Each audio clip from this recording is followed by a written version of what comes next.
The Premature Burial, written by Edgar Allan Poe in the year 1844. There are certain themes of which the interest is all-absorbing, but which are too entirely horrible for the purposes of legitimate fiction. This the mere romanticist must eschew if he do not wish to offend or to disgust. They are with propriety handled only when the severity and majesty of truth sanctify and sustain them. We thrill, for example, with the most intense of pleasurable pain over the accounts of the passage of the Beresina, of the earthquake at Lisbon, of the plague at London, of the massacre of St. Bartholomew, or of the stifling of the 123 prisoners in the Black Hole at Calcutta. But in these accounts, it is the fact, it is the reality, it is the history which excites. As inventions, we should regard them with simple abhorrence. I have mentioned some few of the more prominent and august calamities on record. But in this it is the extent, not less than the character of the calamity, which so vividly impresses the fancy. I need not remind the reader that, from the long and weird catalogue of human mysteries, I may have selected many individual instances more replete with existential suffering than any of these vast generalities of disaster. The true wretchedness, indeed, the ultimate woe, is particular, not diffuse. That the ghastly extremes of agony are endured by man, the unit, and never by man, the mass. For this let us thank a merciful God. To be buried while alive is, beyond question, the most terrific of these extremes which has ever fallen to the lot of mere mortality. That is, that it has frequently, very frequently, so fallen that it has frequently, very frequently so fallen will scarcely be denied by those who think. The boundaries which divide life from death are at best shadowy and vague. Who shall say where the one ends and where the other begins?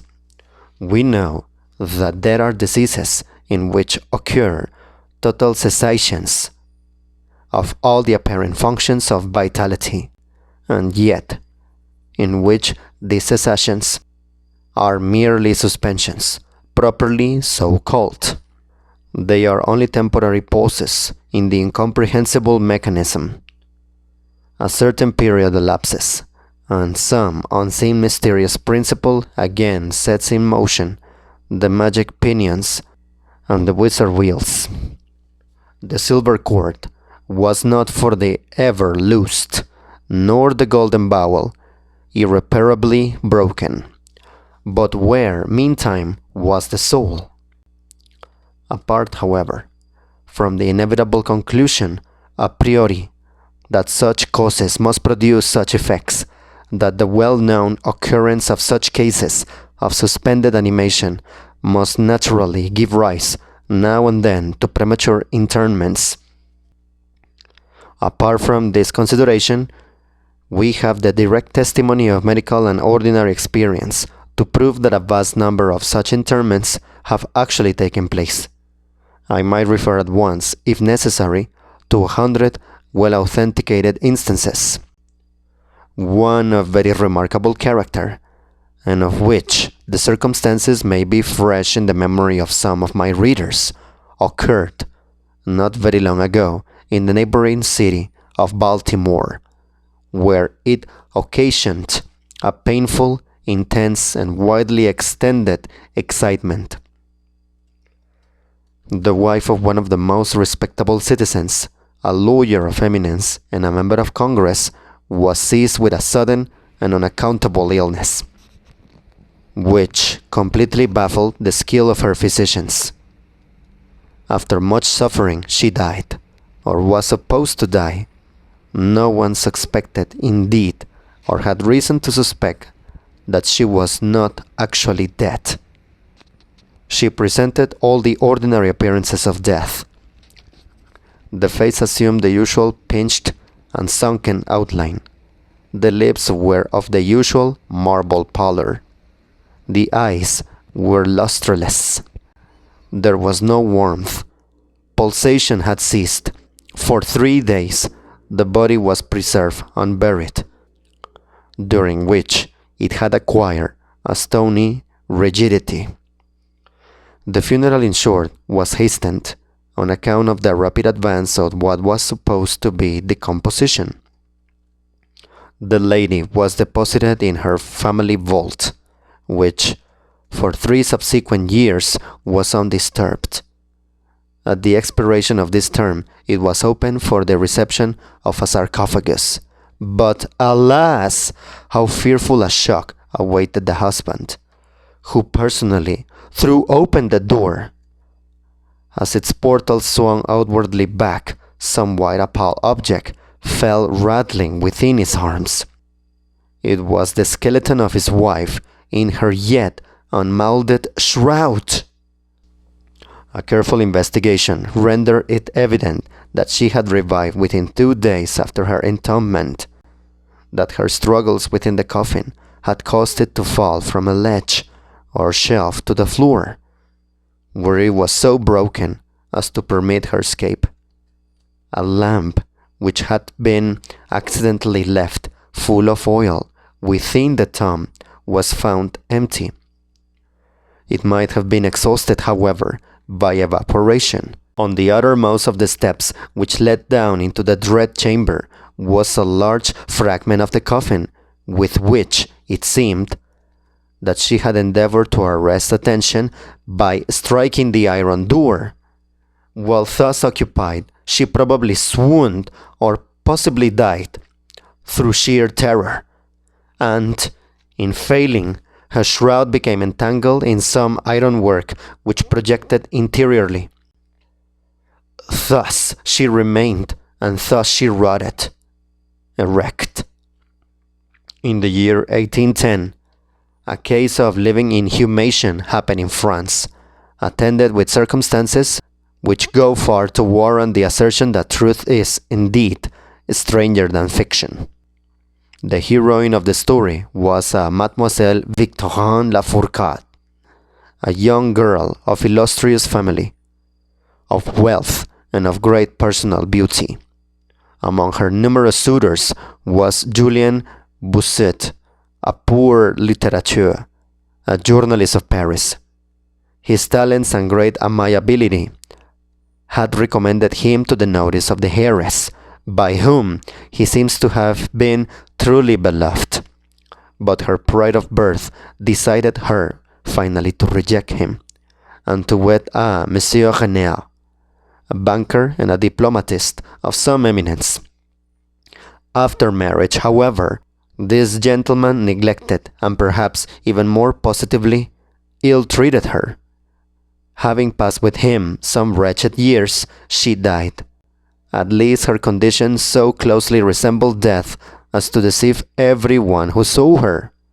She was buried, not in a vault, but in an ordinary grave in the village of her nativity. Filled with despair and still inflamed by the memory of a profound attachment, the lover journeys from the capital to the remote province in which the village lies, with the romantic purpose of disinterring the corpse and possessing himself of its luxuriant tresses. He reaches the grave. At midnight, he unearths the coffin, opens it, and is in the act of detaching the hair when he is arrested by the unclosing of the beloved eyes. In fact, the lady had been buried alive. Vitality had not altogether departed, and she was aroused by the caress of her lover from the lethargy which had been mistaken for death. He bore her frantically to his lodgings in the village. he employed certain powerful restoratives suggested by no little medical learning. In fine, she revived. She recognized her preserver. She remained with him until, by slow degrees, she fully recovered her original health. Her woman's heart was not adamant, and this last lesson of love sufficed to soften it. She bestowed it upon Bossuet. She returned no more to her husband, but, concealing from him her resurrection, fled with her lover to America. 20 years afterward, the two returned to France, in the persuasion that time had not greatly altered the lady's appearance, that her friends would be unable to recognize her. They were mistaken, however, for, at the first meeting, Monsieur Renel did actually recognize and made claim to his wife. This claim she resisted, and a judicial tribunal sustained her in her resistance, deciding that the peculiar circumstances, with the long lapse of years, had extinguished not only equitably but legally the authority of the husband. The Chirurgical Journal of Leipzig, a periodical of high authority and merit, which some American bookseller would do well to translate and republish, records in a late number a very distressing event of the character in question. An officer of artillery, a man of gigantic stature and of robust health, being thrown from an unmanageable horse, received a very severe contusion upon the head, which rendered him insensible at once. The skull was slightly fractured, but no immediate danger was apprehended. Trepanning was accomplished successfully. He was bled, and many other of the ordinary means of relief were adopted. Gradually, however, he fell into a more and more hopeless state of stupor, and finally it was thought that he died. The weather was warm, and he was buried with indecent haste in one of the public cemeteries. His funeral took place on Thursday.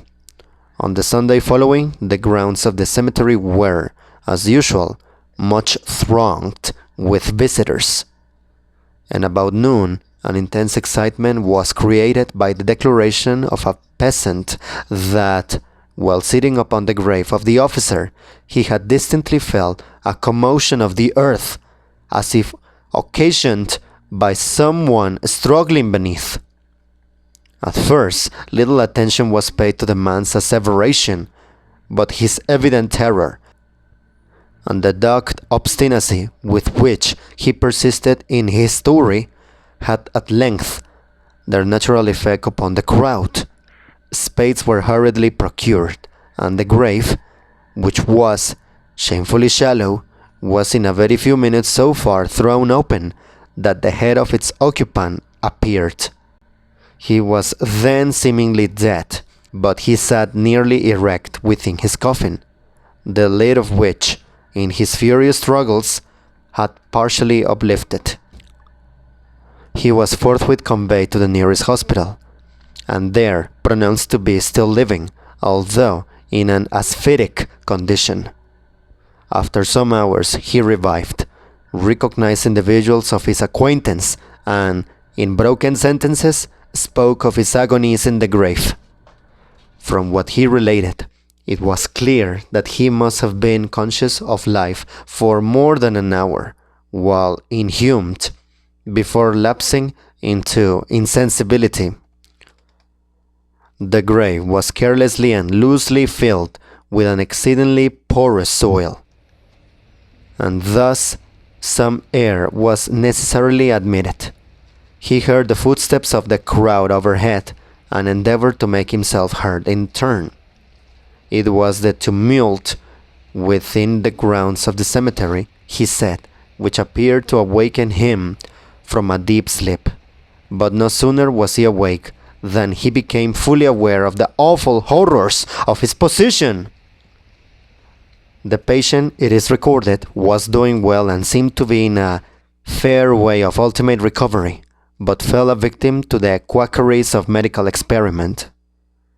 The galvanic battery was applied, and he suddenly expired in one of those ecstatic paroxysms which occasionally it superinduces. The mention of the galvanic battery, nevertheless, recalls to my memory a well-known and very extraordinary case in point,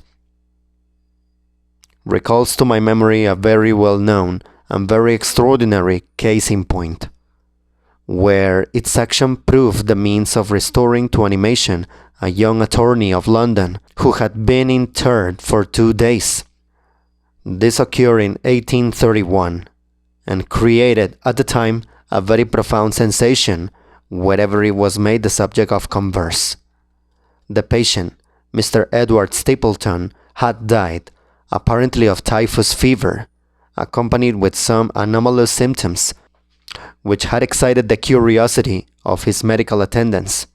Upon his seeming decease, his friends were requested to sanction a post-mortem examination, but declined to permit it. As often happens, when such refusals are made, the practitioners resolved to disinter the body and dissect it at leisure in private.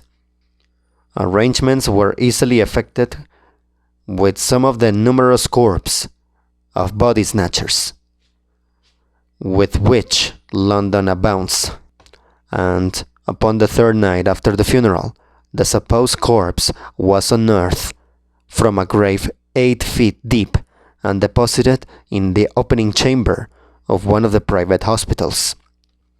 An incision of some extent had been actually made in the abdomen, when the fresh and undecayed appearance of the subject suggested an application of the battery.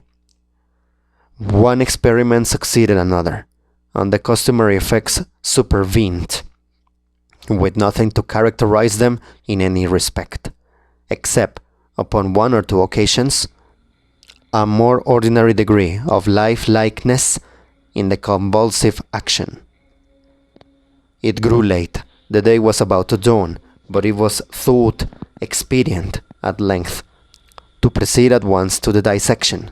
A student, however, was especially desirous of testing a theory of his own, and insisted upon applying the battery to one of the pectoral muscles.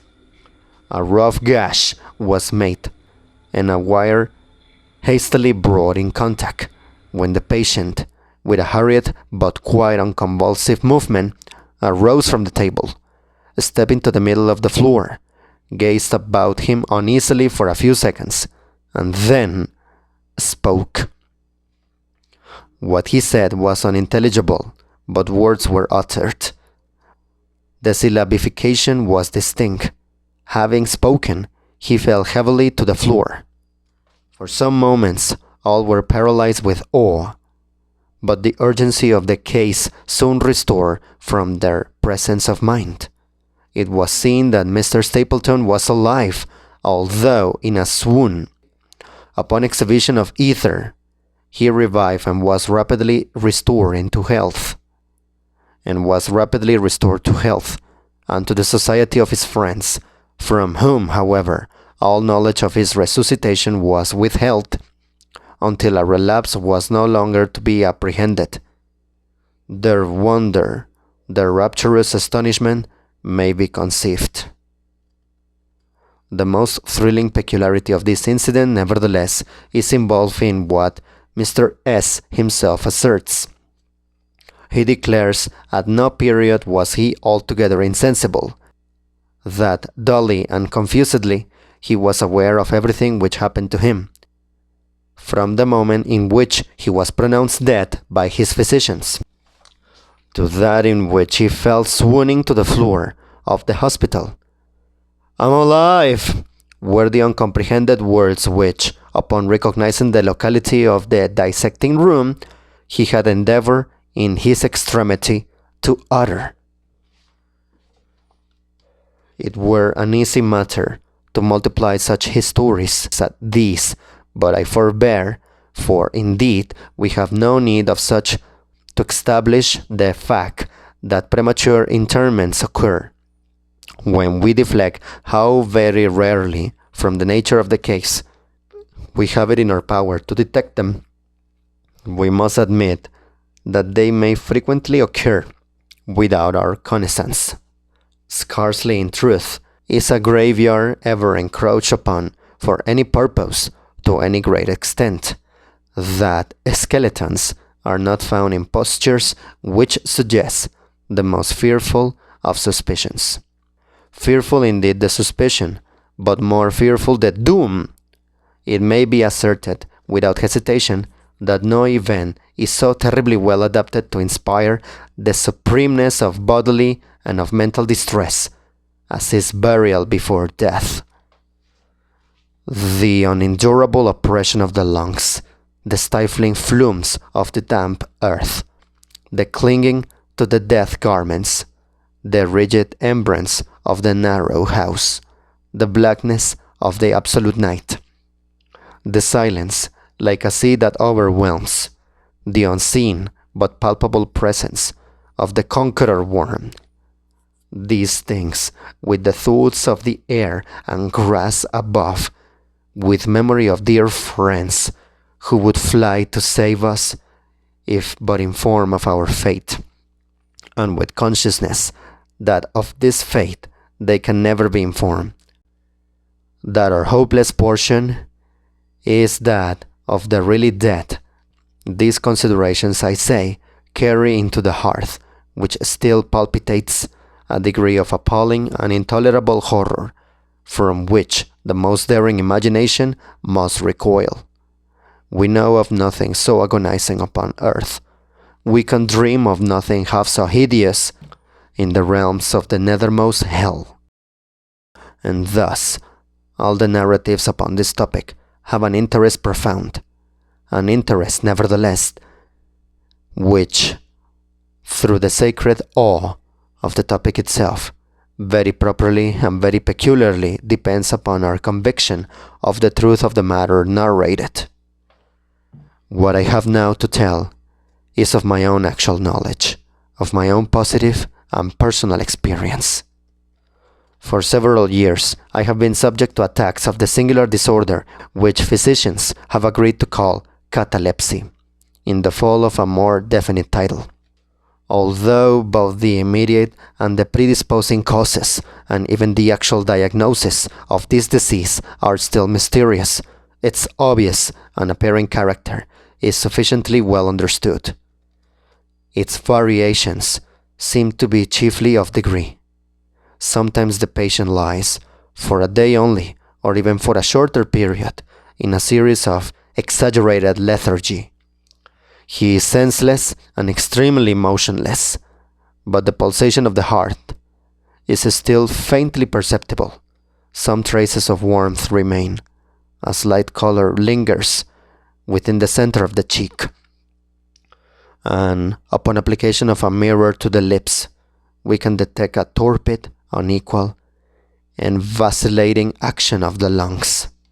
Then again, the duration of the trance is for weeks, even months, while the closest scrutiny and the most rigorous medical tests fail to establish any material distinction between the state of the sufferer and what we conceive of absolute death. Very usually he is saved from premature interment solely by the knowledge of his friends that he has been previously subject to catalepsy, by the consequent suspicion excited, and above all, by the non-appearance of decay. The advances of the malady are, luckily, gradual. The first manifestations, although marked, are unequivocal. The fits grow successively more and more distinctive, and endure, each for a longer term than the preceding. In this lies the principal security from inhumation. The unfortunate whose first attack should be of the extreme character which is occasionally seen would almost inevitably be consigned alive to the tomb. Would almost inevitably be consigned alive to the tomb. My own case differed in no important particular from those mentioned in medical books. Sometimes, without any apparent cause, I sank little by little into a condition of semi-syncope, of half-swoon, and in this condition, without pain, without ability to stir, or strictly speaking, to think, but with dull lethargic consciousness of life and of the presence of those who surrounded my bed, I remained until the crisis of the disease restored me suddenly to perfect sensation. At other times I was quickly and impetuously smitten. I grew sick and numb and chilly and dizzy, and so fell prostrate at once. Then for weeks all was void and black and silent, and nothing became the universe. Total annihilation could be no more. From these latter attacks I awoke, however, with a gradation slow, in proportion to the suddenness of the seizure. Just as the day dawns to the friendless and houseless beggar who roams the streets throughout the long desolate winter night, just so tardily, just so warily, just so cheerily, came back to the light of the soul to me. Apart from the tendency to trance, however, my general health appeared to be good, nor could I perceive that it was at all affected by the one prevalent malady, unless indeed an idiosyncrasy in my ordinary sleep may be looked upon as superinduced. Upon awaking from slumber, I could never gain at once thorough possession of my senses, and always remained, for many minutes, in much bewilderment and perplexity. The mental faculties in general, but the memory in especial, being in a condition of absolute abeyance. In all that I endured, there was no physical suffering, but of moral distress and infinitude. My fancy grew charnel. I talked of worms, of tombs, epitaphs, and epitaphs. I was lost in reveries of death, and the idea of premature burial held continual possession of my brain. The ghastly danger to which I was subjected haunted me day and night. The torture of meditation was excessive, in the latter, supreme. When the grim darkness overspread the earth, then, with every horror I thought, I shook as the quivering plumes upon the hearse. When nature could endure wakefulness no longer, it was with a struggle that I consented to sleep, for I shuddered to reflect that, upon awaking, I might find myself the tenant of a grave. And when finally I sank into slumber, it was only to rush at once into a world of phantasms, above which, with vast, sable, overshadowing wing, hovered predominant the one sepulchral idea. From the innumerable images of gloom which thus oppress me in dreams, I select for record but a solitary vision. Methought I was immersed in a cataplegic trance of more than usual duration and profundity. Suddenly there came an icy hand upon my forehead, and an impatient, gibbering voice whispered the word, "Arise," within my ear. Arise.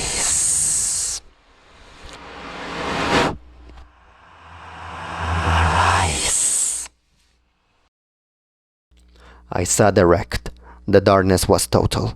I could not see the figure of him who had aroused me. I could call to mind neither the period at which I had fallen into the trance, nor the locality in which I then lay. While I remained motionless and busied in endeavors to collect my thought, the cold hand grasped me fiercely by the wrist, shaking it petulantly, while the gibbering voice said again, "Arise, arise. Did I not bid thee arise?" "And who," I demanded, art thou? I have no names. I have no name in the regions which I inhabit, replied the voice mournfully. I was mortal, but I am fiend. I was merciless, but I am pitiful. Thou dost feel that I shudder, my teeth chatter as I speak. Yet it is not with the chilliness of the night without end.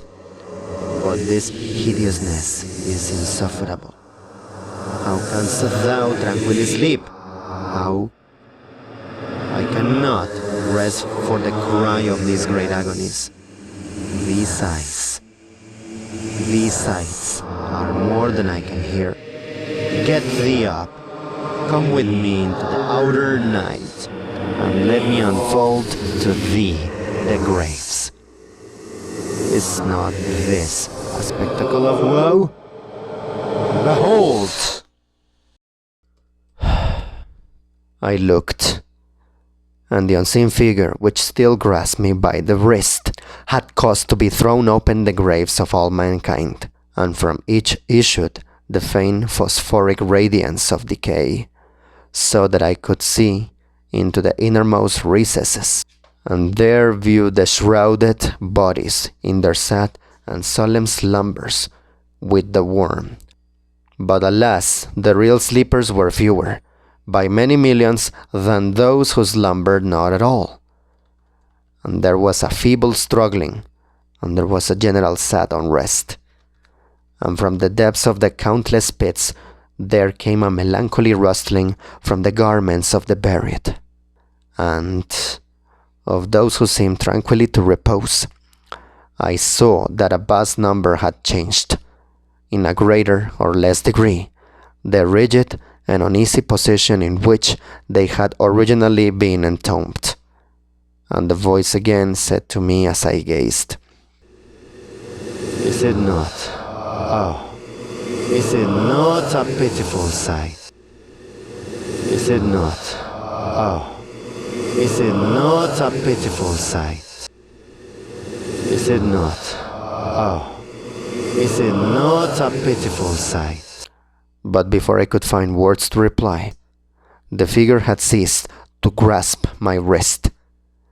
The phosphoric lights expired, and the graves were closed with a sudden violence, while from out them arose a tumult of despairing cries, saying again, Is it not, oh God, is it not a very pitiful sight? Is it not, oh God, is it not a very pitiful sight? Is it not, oh God, is it not a very pitiful sight? Fantasies such as these, presenting themselves at night, extended their terrific influence far into my waking hours. My nerves became thoroughly unstrung, and I fell prey to perpetual horror. I hesitated to ride, or to walk, or to indulge in any exercise that would carry me from home. In fact, I no longer dared trust myself out of the immediate presence of those who were aware of my proneness to catalepsy, lest, falling into one of my usual fits, I should be buried before my real condition could be ascertained. I doubted the care, the fidelity of my dearest friends. I dreaded that, in some trance of more than customary duration, they might be prevailed upon to regard me as irrecoverable. I even went so far as to fear that, as I occasioned much trouble, they might be glad to consider any very protracted attack as sufficient excuse for getting rid of me altogether. It was in vain they endeavored to reassure me by the most solemn promises. I exalted the most sacred oaths, that under no circumstances they would bury me until decomposition had so materially advanced as to render further preservation impossible. And even then, my mortal terrors would listen to no reason, would accept no consolation. I entered into a series of elaborate precautions. Among other things, I had the family vault so remodeled as to admit of being readily opened from within.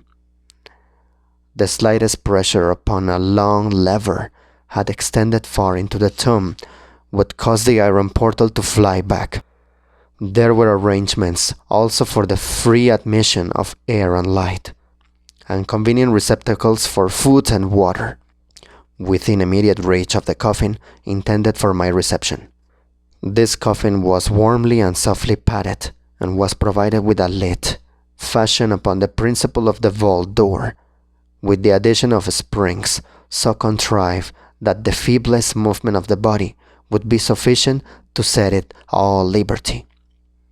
Besides all this, there was suspended from the roof of the tomb a large bell, the rope of which, it was designed, should extend through a hole in the coffin, and so be fastened to one of the hands of the corpse. But, alas, what avails the vigilance against the destiny of man? Not even these well-contrived securities suffice to save from the uttermost agonies of living inhumation a wretch to these agonies foredoomed. There arrived an epoch, as often before there had arrived, in which I found myself emerging from total unconsciousness into the first feeble and indefinite sense of existence. Slowly, with a tortuous gradation, approached the faint grey dawn of the cycle year, a torpid uneasiness, an apathetic endurance of dull pain, no care, no hope, no effort. Then, after a long interval, a ringing in the ears. Then, after a lapse still longer, a prickling or tingling sensation in the extremities. Then, a seemingly eternal period of pleasurable quiescence, during which the awakening feelings are struggling into thought. Then, a brief resinking into non-entity. Then, a sudden recovery. At length, the slight quivering of an eyelid, and immediately thereupon, an electric shock of a terror, deadly and indefinite, which sends the blood in torrents from the temples to the heart. And now, the first positive effort to think, and now the first endeavor to remember, and now a partial and evanescent success. And now the memory has so far regained its dominion, that, in some measure, I am cognizant of my state. I feel that I am not awaking from ordinary sleep. I recollect that I have been subject to catalepsy.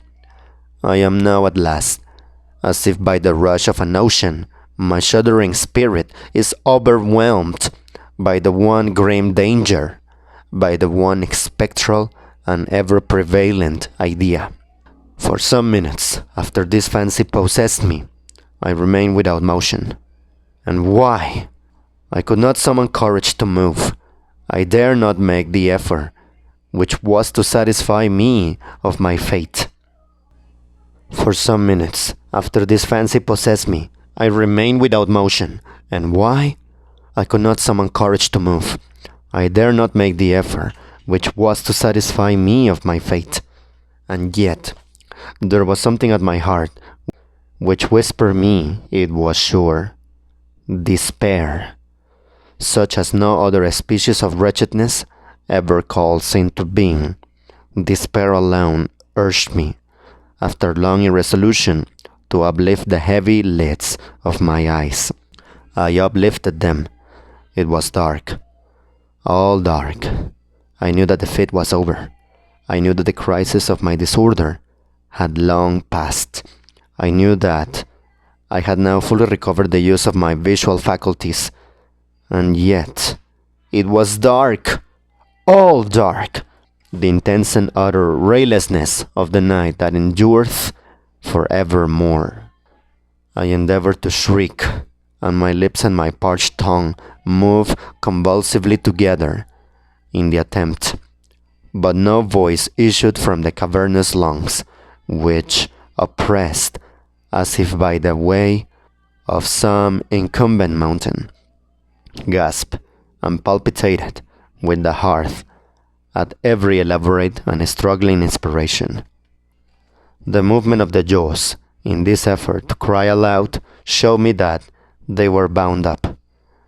As is usual with the dead, I felt, too, that I lay upon some hard substance, and by something similar my sides were also closely compressed. So far, I had not ventured to stir any of my limbs, but now I violently threw up my arms, which had been lying at length, with the wrists crossed. They struck a solid wooden substance, which extended above my person at an elevation of not more than 6 inches from my face. I could no longer doubt that I reposed within a coffin at last. And now, amid all my infinite miseries, came sweetly the care of hope. For I thought of my precautions. I writhed. I made spasmodic exertions to force open the lid. It would not move. I felt my wrists for the bell rope. It was not to be found. And now the comforter fled forever, and a still sterner despair reigned triumphant. For I could not help perceiving the absence of the paddings which I had so carefully prepared. And then, too, there came suddenly to my nostrils the strong peculiar odor of moist earth. The conclusion was irresistible. I was not within the vault. I had fallen into a trance while absent from home, while among strangers. When or how, I could not remember. And it was they who had buried me as a dog, nailed up in some common coffin, and thrust deep, deep, and forever into some ordinary and nameless grave.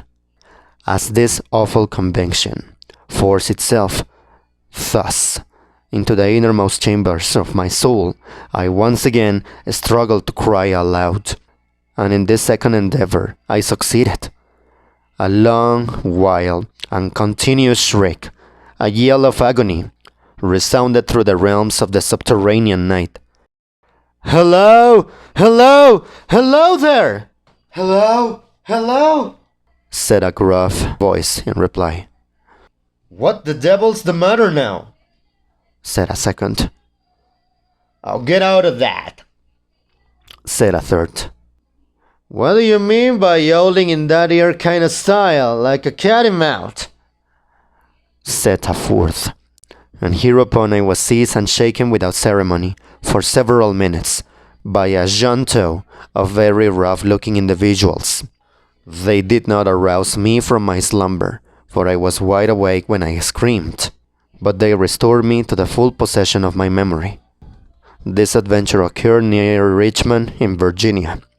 Accompanied by a friend, I had proceeded upon a gunning expedition some miles down the banks of the James River. Night approached, and we were overtaken by a storm.